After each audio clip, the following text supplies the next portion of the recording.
आशक इजोत में अहाँ के स्वागत अछि। यह कार्यक्रम हमरा के एकटा अवसर प्रदान करै छथि कि हम बाइबल सँ जुड़ल चीज के अध्ययन क सकी आ यह जानू कि हमरा जीवन के लेल परमेश्वर के इच्छा की अछि। ई उद्देश्य के संग हम यह कार्यक्रम अहाँ के लेल प्रस्तुत क रहल छी। कृपया क देखू आ सुनू ताकि परमेश्वर अहाँ के जीवन के मार्गदर्शक ठहरे।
आशा के इजोत मैथिली कार्यक्रम में हम एक बेर और अहाँ के अभिनंदन प्रभु यीशु मसीह के मीठ आ पवित्र नाम से कह रहल छी।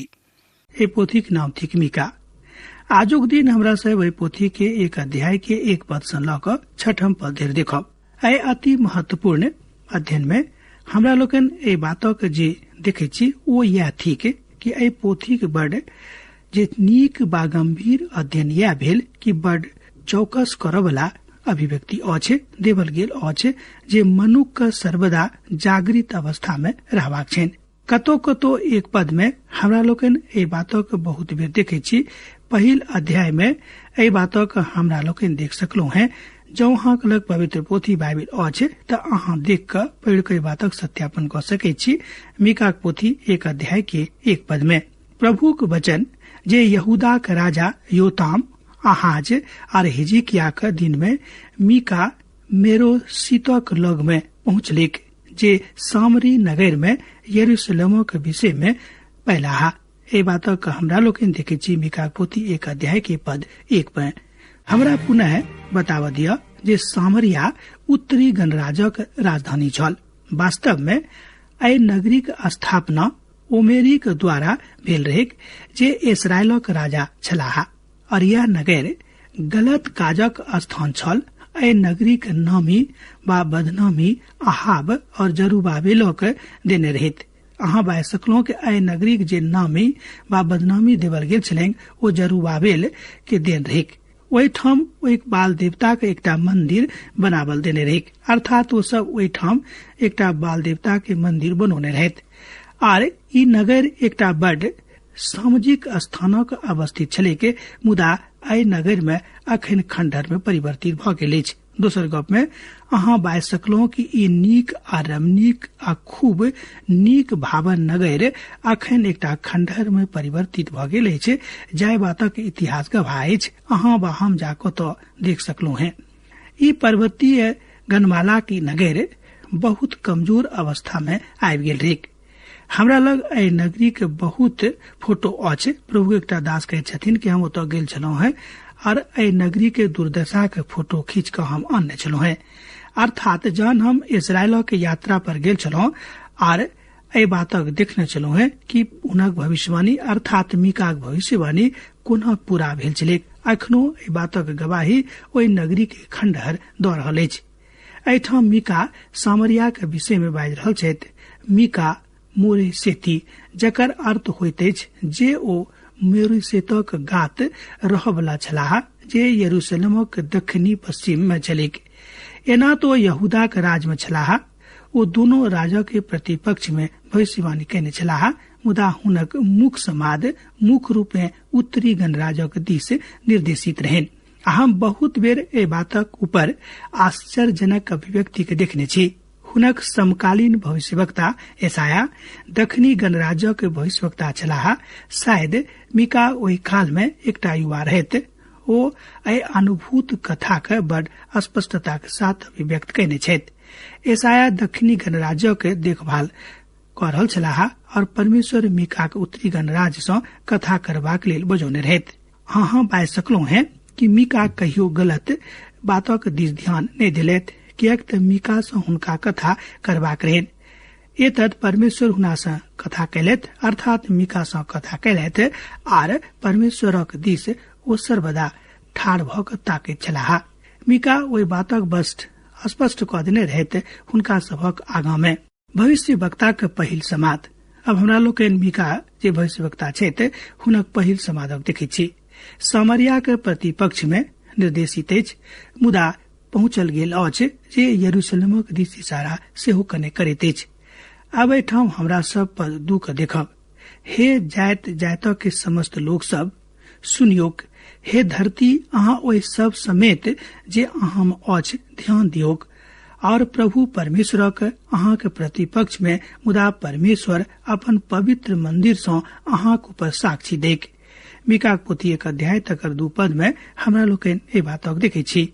हे समस्त लोग सब केओ सुनियोक, अर्थात अर्थ अछि सब केओ। एहिठाम अहूँ शामिल छी, हमहूँ शामिल छी। एहिमे केओ ऐसा अलग नहि कयल गेल छथि। मतलब अछि मीका के लग में हमरा सभक लेल समाज छनि।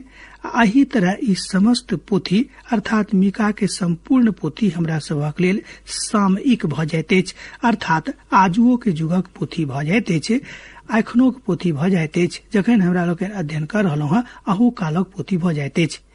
एना तो कने विपरीत परिस्थिति में कथा कऽ रहल छलाह आर ओहि बातक समापन कयल गेल छै। अब बहुत काल धरि बीत गेलैक। ओ बाजि रहल छथि कि अब तो बहुत काल धरि बीत गेल अछि। हुनक समाद आजुक युग में ओतबे कारगर अछि, कियाक तऽ किछु सिद्धांत अखनो ओतबे कारगर अछि जतेक हुनक काल में छलनि। मीका एहिठाम एकटा मानवीय साकारक दर्शन कऽ रहल छथि। दोसर गप में एहिठाम मीका एकटा मानवीय सरकारक विषय में सरकारक दर्शनक विषय में गप कऽ रहल छथि। ओ तऽ ओहि बातक साथे व्यवहार कऽ रहल छथि आर वह सही आधिकारिक सरकार अछि। दोसर गप में परमेश्वरे वास्तुतः संपूर्ण संसारक के वास्तविक सरकार छथि, मुदा मानवीय सरकार जे संपूर्ण दुनिया में संपूर्ण देश में सब ठाम अछि तकर प्रभाव जो प्रभु के ऊपर नहीं छनि, तेकर मतलब यह भेल कि प्रभु अहाँ से प्रसन्न नहीं छथि और अहाँक सरकार नीक नहीं अछि।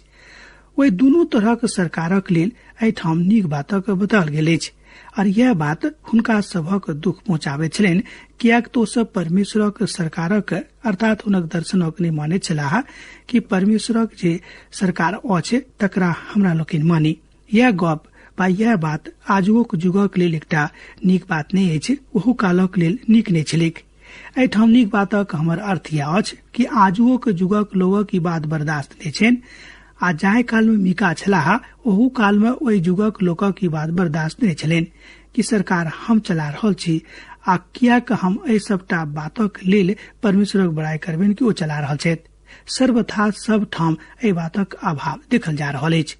हुनका सभक सरकारक स्वरूप आजुक युग में आजुक काल में देखल गेल अछि, कियाक त आजुक युग में जे सरकार बनल रहल अछि वा बनल रहैत अछि जे विश्वासी लोकक नहि छनि, आ ओ सब बाइबिलक बदला में दोसर बातक बाजैत छथि, ओ आलोचना करैत छथि। महान सिद्धांत जाय बातक पवित्र बाइबिल में देवल गेल अछि, ओ सब बातक ऊपर ओ काज नहि कऽ रहल छथि, मुदा विरुद्ध में काज कऽ रहल छथि। एहि कारणे ओहि बातक ओ बतौने छथि जे समस्त लोग परमेश्वरक विरोधी भऽ जेतैक, सब केओ परमेश्वरक प्रतिपक्ष में बजनाइ आरंभ कऽ देतैक। एहिठाम ओ मानवीय सरकारक विषय में गप कऽ रहल छथि। कने ध्यान राखब, ओ बड़ सत्यापित भावक विधा में एहि गप के ठाम बाजि रहल छथि और एहि तरहक लोकक अर्थात ईश्वर विहीन सरकारक विषय में गप कऽ रहल छथि कि जे केओ ईश्वर विहीन भऽ कऽ सरकार चला रहल छथि ओ कहियो स्पष्टता के साथ शांति के अनुभूति नहि करतैथ। स्पष्टता में यह हमरा सभक सिखबाक अछि। आ वस्तुतः आजुक युगक सरकारक यह समस्या छनि कि परमेश्वरक एहि बातक लेल कहियो नीक बात नहि कहैत छथि। सरकारक शुरू बड नीक भऽ सकैछ, महत्वपूर्ण भऽ सकैछ, लिखित भऽ सकैछ सबटा बात, मुदा एक बातो जो एहिमे परमेश्वर सम्मिलित नहि छथि, जँ हुनका सम्मिलित नहि कयने छनि तऽ अहाँ सरकारक वास्तविक स्वरूपक विधा में स्वयं के नहि देख सकलहुँ हैं। ईश्वरक भय की थिक? या तऽ ईश्वरक भय थिक जहन अहाँ कोनो तरहक पैघ काज करैत छी आ हुनका सन्मुख में विश्वासक साथ आनि कऽ ठाढ़ कऽ दैत छनि। हमरा सभक सरकार तऽ ओहि तरहक लोकक आवश्यकता अछि जिनका लग में किछु चरित्र छनि, अर्थात वास्तविक चरित्र वाला मनुख सरकारक बड़ नीक सँ चलाबैत छथि। आ जँ परमेश्वर हमरा सभक सन्मुख में रहता तऽ शैतान कहियो हमरा सभक बीच में आबि कऽ सफल नहि भऽ सकैत छथि। मीकाक पोथी तकर 6 अध्याय तकर 31 पद में हमरा लोकनि ए बातक देखै छी। तकरा बाद मीकाक पोथी 3 अध्याय तकर 11 पद में सेहो एहि बातक स्पष्टीकरण कयल गेल छैक। हुनक प्रधान घूस लऽ कऽ विचार करैत छथि और याचक दाम लऽ कऽ व्यवस्था दैत छथि और भविष्यवक्ता टाका लऽ कऽ भविष्यवाणी करैत छथि। एहि बातक लऽ कऽ ओ बाजि रहल छथि, प्रभुक ऊपर भरोसा राखैत छथि। प्रभु हमरा मध्य में छथि, एतद कोनो विपैत हमरा ऊपर नहीं आयत। मीका पोथी तकर 3 अध्याय तकर 11 पद में हमरा लोकनि मीका के विश्वास क, मीका के भविष्यवाणी के, मीका के द्वारा कयल गेल परमेश्वर के वचनक देखै छी। मीका एहिठाम अपन अंगुरी के उठाबैत छथि, ओ एहि सत्यक बताबैत छथि। हुनका सभक लग में झूठा भविष्यवक्ता, झूठा धर्म के प्रचार करय वाला आर झूठा अगुआ सब रहत। ओ कहैत छथि कि हे धरती, जे किछु ओहिमे अछि हमरा सबके एहि बातक बताब दिअ कि परमेश्वर सब किछु छथि, अहाँ किछु नहि थिकौ हैं। एतद अहाँ अपन कमजोरी के स्वीकार कऽ लिअ आर प्रभु परमेश्वरक अपन अहाँ के प्रतिपक्ष में गवाही देबाक अछि, नहि मुदा अहाँ के प्रभु के पक्ष में गवाही देबाक अछि। एहि द्वारा अहाँ सृजित कयल गेलहुँ हैं। मीका परमेश्वरक ओहि बातक ओहि भविष्यवाणी के कऽ रहल छथि जे परमेश्वर अपन पवित्र मंदिर सँ परमेश्वर अपन बातक बता रहल छथि। हुनक पवित्र मंदिर में जे केओ जाइत छथि, जे केओ ताकैत छथि, ओ अपन स्वर्ग में सँ हुनका आशीष देबाक लेल तैयार रहैत छथि। आजुक युग में एखनो हमरा सब एहि बातों के अनुभूति कऽ सकलहुँ हैं जँ हाँ निश्चित रूपे बा बड़ ईमानदारी के साथ अपन परमेश्वरक संगे जिंदगी बिता रहल छी। एतद हमरा सब परमेश्वरक एहि भविष्यवाणी के देखै छियै पोथी में, कियाक तऽ देखियौ प्रभु अपन पवित्र मंदिर सँ बाहर निकल रहल छथि आर ओ उतैर कऽ धरती के ऊंच स्थान पर चलता है। मीका पोथी 1 अध्याय तकर 3 पद में हमरा लोकनि एहि बातक देखलहुँ हैं। ई भाषा बड़ शुद्ध आ बड़ नीक अछि। हाँ, ई भाषा बहुत तरह डेरावा वाला सेहो अछि। ओ धरती के ऊंच स्थान पर चलता है। अहाँ के स्मरण होइत, अहाँ के याद होइत कि ओ एहि बातक बड़ ऊंच स्थानक दिस इशारा कऽ रहल छथि, जे स्थान आकारक लेल आराधना के हेतु ओहि काल में प्रचारित कयल गेल छलैक, उपयोग कयल गेल छलैक, जे पहाड़ी के ऊंच स्थान में होइत छलैक। एहि बात सँ परमेश्वर बड़ अप्रसन्न छलाह, तैं एहि दुआरे मीका एहिठाम एहि बातक दिस इशारा कऽ रहल छथि आ ओते आकारक स्थापित कयल गेल छलैक। ओहू काल में ओहि नगर सब में ई बात बड़ स्पष्टता के साथ छलैक, मुदा जतेक सपाट स्थान छलैक ओते एहि बातक अर्थात आकारक स्थापना कयल गेल छलैक। दोनों नगर सामरिया और यरूशलेम पहाड़ी के स्थापित रहेक। प्रभु यीशु मसीह एहि बातक बायने रहत। हमरा लोकनि पवित्र पोथी में एहि बातक सेहो पढ़ि कऽ सत्यापित कऽ सकलहुँ हैं। जे नगर पहाड़ पर आप स्थापित अछि ओकर किछु नहि बिगड़तैक। ध्यान दियौक, आ जे नगर पहाड़ पर स्थापित अछि ओकर किछु नहि बिगड़तैक। और वे नगरी के चारू कातक स्थान बड़ नीक रहतेक आ बड़ देख जोग रहतेक। आ जहन नगरी के स्थापना सरकारक द्वारा होइत अछि तहन एकर प्रभाव बड़ नीक होइत अछि। आ जहन नगरी के स्थापना सरकारक स्थान पर आ दोसर केओ करैत छथि तहन ओहि नगरी के बात नीक नहि रहैत अछि। स्थापना बड़ कालक लेल नहि रहैत अछि। एहिठाम हमरा सब सरकार शब्द परमेश्वरक लेल कऽ रहलहुँ हैं, किएक तऽ परमेश्वर एहि बातक अभिव्यक्तिकरण एहिठाम केने छथि। विश्व पर होइत छनि, ई हुनक अधिकार छनि। अहाँक देश पर हमरा देश पर होइत अछि, अहाँक समाज पर हमर समाज पर होइत अछि। नगर और भूतकालक किछु नगरी के ऊपर होइत अछि। आ नगरी के सब पैघ पैघ पापक केंद्र सेहो बनि जायत। किएक तऽ एहि बातक भविष्यवाणी कयल गेल छलै कि जँ अहाँ प्रभुक संगे नहि रहब, जँ अहाँ अपन उद्धारकर्ताक नहि चिन्हब, तहन अहाँक नगर पापक नगर में परिवर्तित भ जायत और पहाड़ हुनका नीचा में गल जेतेक और तराई सब एहन फाटि जेतेक जेना कि मोम आगि के आँच सँ और पानि जे धरा के नीचा सँ बहैत अछि। मीका पोथी 1 अध्याय तकर 4 पद में अहाँ ई बातक देख कऽ पढ़ि कऽ सत्यापन कऽ सकलहुँ हैं। पहाड़ सब धस जेतेक बा धस गेल जेतेक हुनका पाँवक नीचा सँ और घाटी सबक नीचा सँ। निश्चित रूपेण ई तस्वीर अखन अहाँ देख सकैत छी जे ज्वालामुखी के दिस इशारा करैत अछि। आ हमरा सब ठीक एही भाषा के उपयोग न्यायोक पोथी में सेहो देखलहुँ हैं, जतऽ हबक्कुक एहि पोथी में एहि बातक बाजैत छथि। उदाहरणक लेल अहाँ देख सकैत छी पोथी के। तकरा बाद भजनक पोथी तकर 18 अध्याय तकर 7 पद सँ लऽ कऽ 10 पद धरि हमरा लोकनि एही भाषा के प्रयोग होइत देखैत छी। एकर मतलब यह भेलै कि साक्षात परमेश्वर हुनका संगे गप कऽ रहल छलाह। आ तहन धरती हिल गेलैक आर काँपि उठलैक और पहाड़क नेब कंपित भ गेलैक, किएक तऽ ओ अति क्रोधित भेलाह। हुनक नथना सँ घोड़िया सँ निकसैत छलैक और हुनक मुख सँ आगि निकसैक आ भस्म करऽ लागलैक, जाहि सँ कोयला दहक उठलैक और ओ स्वर्गक झुका कऽ उतरि अयलाह। हुनक पैरक नीचा में घोर अन्हार छलैक और ओ करूबा पर सवार भऽ कऽ उड़लाह, मुदा बियारक पाखी के सवारी कऽ कऽ बेग सँ उड़लथि। भजनक पोथी 18 भजन तकर 7 पद सँ लऽ कऽ 10 पद में हमरा लोकनि एहि बातक पढ़ि कऽ सत्यापित कयलहुँ हैं। अब यह बात एहिठाम प्रश्न उठैत अछि जे हवा और बियारक ऊपर के नियंत्रण राखैत छथि। कने ध्यान दियौक, हवा बियारक ऊपर के नियंत्रण राखैत छथि। ई तऽ मात्र परमेश्वर छथि जे हवा, भूकंप और ज्वालामुखी के ऊपर नियंत्रण राखैत छथि। हमर विश्वास अछि जे राष्ट्रक न्याय परमेश्वर करताह और समस्त लोकक न्याय सेहो परमेश्वरे करताह। ओ कतौ कियाक नहि रहैत छथि। हम एहि बातक ऊपर सेहो भरोसा करैत छी, विश्वास करैत छी कि सोझा सोझी परमेश्वर सब बातक ऊपर नियंत्रण राखैत छथि।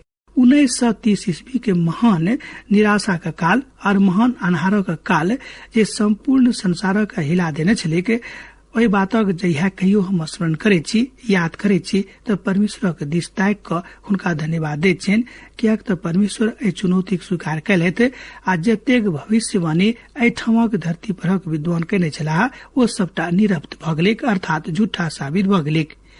एहि बातक गवाही एहिठाम प्रभुक एकटा महान दास दऽ रहल छथि। एहिक बादो राष्ट्र जे मजबूत अछि, जे परमेश्वरक सुनैत अछि आ जे राष्ट्र परमेश्वरक सानिध्य में अपन जिंदगी बिताबैत अछि, ओ राष्ट्र युद्धक काल में सेहो परमपिता परमेश्वर के परम शांति के अनुभूति करताह।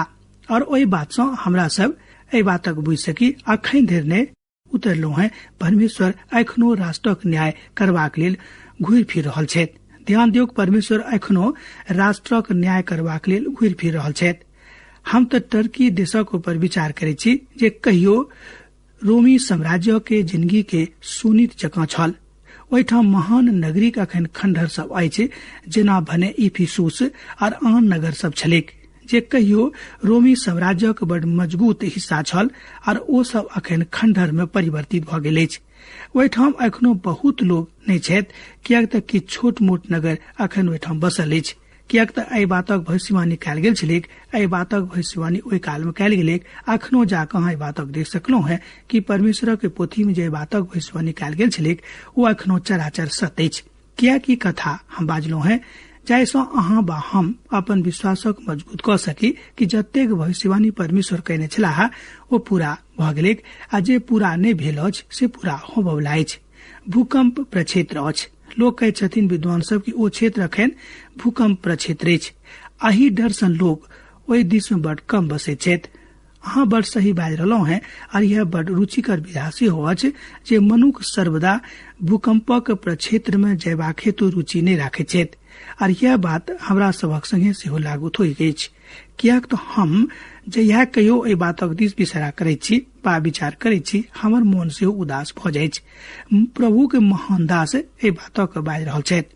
इतिहासकार सब बाजैत छथि जे रोमी साम्राज्यक अधिकांश लोक टर्की के प्रक्षेत्र में रहैत छलाह। ओ भ्रमण अखन एहन वर भ गेल अछि, अर्थात जे अखन वर्तमान टर्की कहाबैत अछि ओ वैज्ञानिक सब कहै छथिन ये भूकंप लोकक प्रक्षेत्र अछि, अर्थात ई सबसँ बेसी भूकंप सँ प्रभावित होमय वला क्षेत्र अछि। ओ छोड़बाक लेल मजबूर क देने रहेक। अहाँ जायब जे परमेश्वरक न्याय कयल गेल रहेक, अखनो अहाँ ओतऽ जाके देख सकलहुं हैं। परमेश्वर एहिठाम अपन न्याय के बड़ स्पष्ट क रहल छथि।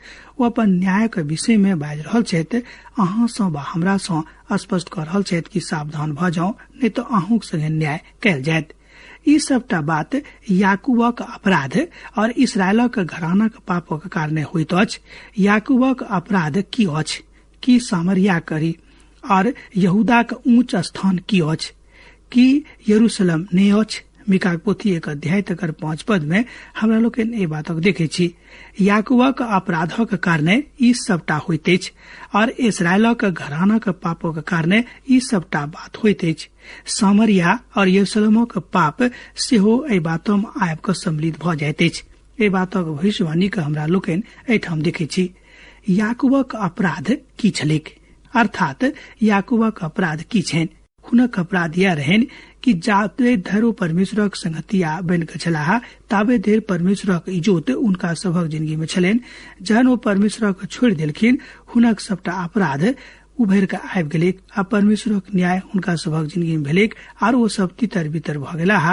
अखन धरि ओ सब तितर बितर छथि। कतऽ छथि केओ बा कोनो विद्वान घुरि फिर कऽ बा खोजबीन कऽ एहि बातक स्पष्ट नहि कऽ सकैत छथि। केओ यरूशलेम में अखन नहि छथि। भविष्यवक्ता एहिठाम आरोप एहि बातक लगा रहल छथि कि जहन परमेश्वर अहाँके सब कुछ दिलथि, एहिके बादो अहाँ अपन राजधानी के पापक राजधानी किया बना देलहुं हैं, जे राजधानी के नगरी के ऊपर लागू होइत छलै। ओ सब नगर छल सामरिया और यरूशलेम। यरूशलेम ओ स्थान छल जतौ हुनका सभक अयबाक रहनि बा हुनका सभक परमेश्वरक महिमा के प्रकट करबाक रहनि। केओ सब ओतऽ परमेश्वरक धन बा परमेश्वरक मनोक आनबाक लेल गेल छलाह, मुदा बहुत लोग अपन स्वार्थ सिद्धि करबाक लेल ओतऽ जाइत छलखिन। परमेश्वरक आराधना करबाक लेल सही मन सँ नहि जाइत छलथि। ई हुनक अपराध रहनि, अर्थात इस्राएली सबक अपराध रहनि। कियाक तऽ ओ सब उच्च स्थान पर आकारक आराधना करैत छलाह, जाय बातक विषय में हुनका कहियो पूर्व ज्ञान नहीं रहनि। न हुनक खानदानक ज्ञान रहनि, न हुनक पूर्व पिता के ज्ञान रहनि, न हुनक बुजुर्ग सबक ज्ञान रहनि। मुदा अत्यधिक प्रतिकूल परिस्थिति में पड़ला के कारणे बा आरी संसारक झकझकौआ में पड़ला के कारणे ओ सब ओहि दिस फिरल छलाह। परमेश्वर एहि दुनू नगरी के न्याय करऽ जा रहल छथि। यहूदा और यरूशलेम दोनों देशक ऊपर एहि नगरी के ऊपर प्रभाव रहेक। और हम विश्वास करे छी जे यह हमर सरकार अर्थात आजुक सरकार के सकारात्मक विधा में देखल जा सकै छै कि जहन लोग सरकार बना दैत छथि संसार में, तहन बुझनाइ आरंभ कऽ दैत छथि कि आब हमरा से केओ मजबूत नहि छथि। और यह सबटा लोग छलाह जे गलत रहथि, मुदा अब हमरा सब जे छी वह नीक छी। ओ एहि दर्शनक लग आगाँ बढ़ैत छथि जे एहि संसारिक दर्शन अछि, एहिसँ परमेश्वर कोनो लेनाइ देनाइ नहि, एतद ई सरकार असफल भ जाइत छै। ओ सब बातक ईश्वर विहीन कऽ दैत छथि।